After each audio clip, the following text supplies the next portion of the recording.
नमस्कार मंडळी, श्री स्वामी समर्थ।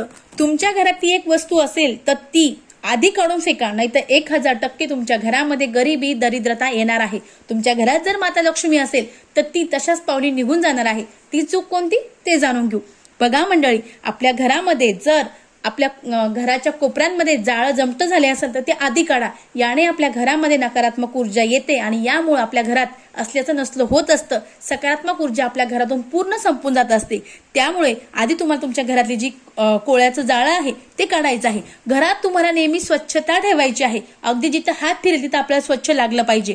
त्यानंतर आपलं जे देवघर आहे ते देवघर आपल्याला स्वच्छ करायचं आहे। शक्य असेल तर रोज तुम्हाला देवघर स्वच्छ ठेवायचं आहे। नाहीतर पौर्णिमा अमावस्येला देखील तुम्ही जे देवघर आहे ते स्वच्छ करू शकतात। यासोबत तुम्हाला पौर्णिमेला अमावस्येला न चुकता जे आपले देव आहेत देवांना सुद्धा स्वच्छ करायचं आहे। न चुकता तुम्हाला रोज देवपूजा करायची आहे। संध्याकाळी सगळ्यात महत्त्वाचं, संध्याकाळी तुम्हाला तुमचा जे उंबट आहे त्यावर दिवा लावायचा आहे। यासोबत तुमच्याकडे तुळशी असणार आहे तर तुळशीच्या समोर तुम्हाला दिवा लावायचा आहे आणि घरामध्ये देवघरामध्ये अगरबत्ती लावायची आहे। अगदी साधे पण सोपे उपाय आहे। हे उपाय अवश्य करायचे आहे। याने तुमच्या घरातील जी गरिबी आहे ती 100% जाणार आहे।